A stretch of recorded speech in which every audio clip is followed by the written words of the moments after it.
বন্ধুরা বাজে এখন 4টে, আমরা কিন্তু খেতে বসবো, চলে এসেছি।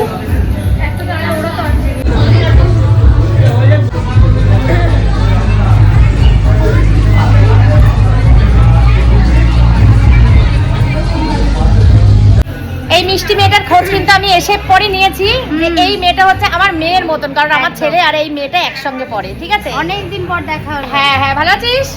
আগে তুমি করে বলতাম, এখন আর তুমি করে বলি না, তুই করে বলি। তুমি করে বলবে। হ্যাঁ ভালো আছি, তুই কেমন আছিস? আর তোর যে এই প্রচেষ্টা বাবা মার পাশে দাঁড়ানো, এটা ভীষণ, আর বলার কিছু নেই, এটা বলে তোকে আমি আর ছোট করবো না, এটা বলার কিছু নেই। এটা একটা গ্রেট মানে কাজ।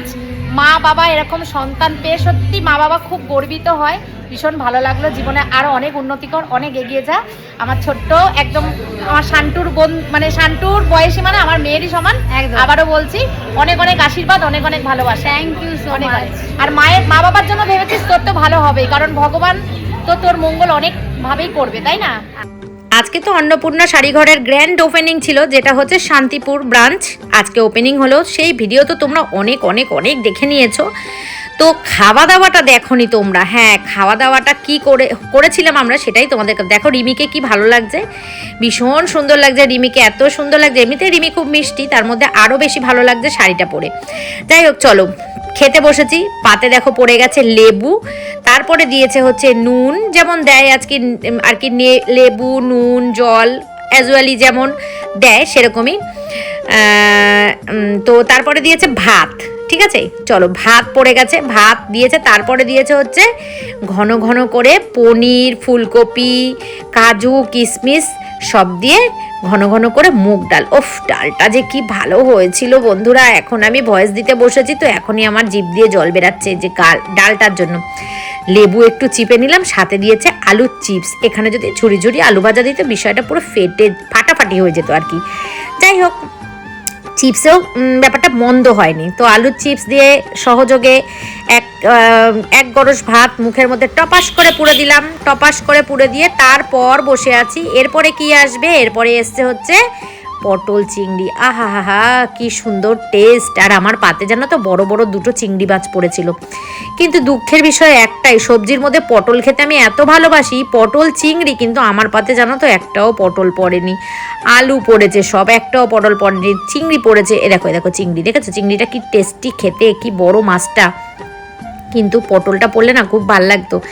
যাই হোক, চলো বাদ দাও, পটলের মায়া ত্যাগ করলাম। এইবারে আসছে গরম গরম কাতলা মাছের সর্ষে বাটা, সর্ষে দিয়ে পোস্ত দিয়ে কাতলা মাছ। আর এই দেখো প্রতিমা আমার সঙ্গে গল্প করছে, মানে জুলাপাতি হিসাবে তোমরা যাকে চেনো, খেতে বসে গল্প করছে। এত মিষ্টি মেয়ে না, সত্যি এত ভালো মেয়ে, এত মিষ্টি মেয়ে।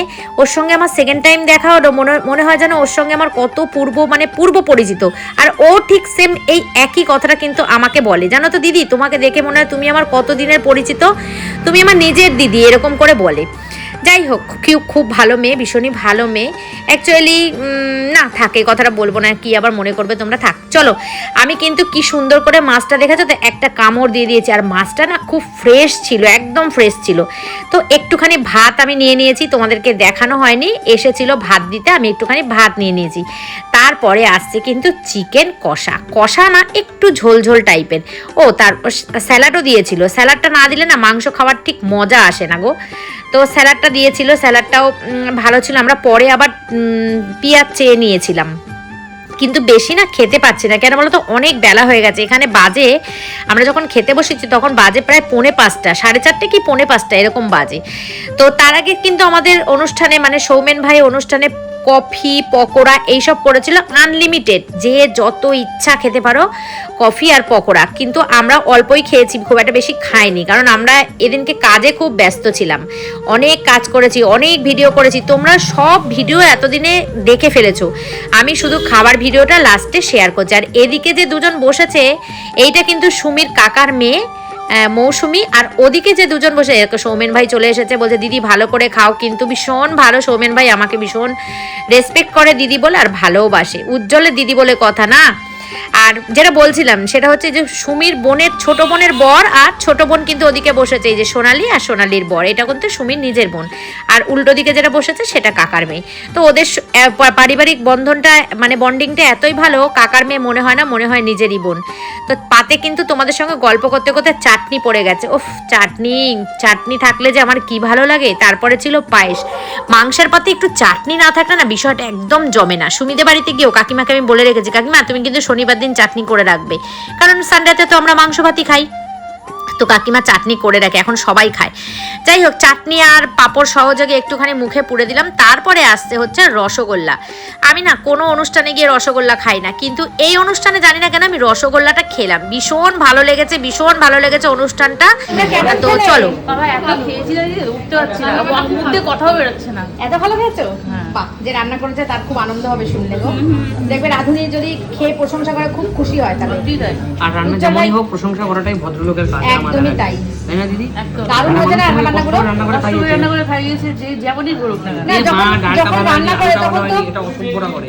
তাই তো, যখন রান্নাটা করে তখন কত কষ্ট হয় বলো। একদম ভালো খেয়েছো উজ্জ্বল ভাই? এই কথাটা আমি এখন বললাম, এটা আমি বাড়িতে খেতে না, খেতে বলি তো। না, একদম একদম আমার বাবা মা দিদি সবাই খেতে খেতে বলি তো। একদম যখন আমি ধরো কোনো সময় রান্না করি, কেউ খুদ ধরে উজ্জ্বল ভাই প্রোটেস্ট করে যে তোমরা কেন বললে দিদি এত কষ্ট করে রান্না করেছে, এইটা সব সময় করে। খারাপ হলেও জঘন্য খেতে, কিন্তু তুমি বলবে ভালো। রান্নাই ভালো হয়েছে। মধু ভাই, জঘন্য খেতে দিদি। পেট ভরে খেয়েছো? একদম জঘন্য খেতে, তোমার তুমি বললে ভালো, এটা তোমার খুব দরকার। জঘন্য তাও বলবে তুমি ভালো। সুমি খাচ্ছে রসগোল্লা। তুমি তোমাকে রাই, তোমার তো খাওয়া হলো না। রাই মাম্মা তো খেয়ে নিল। রাই তাকাও, একটু তাকাও রাই, তাকাও।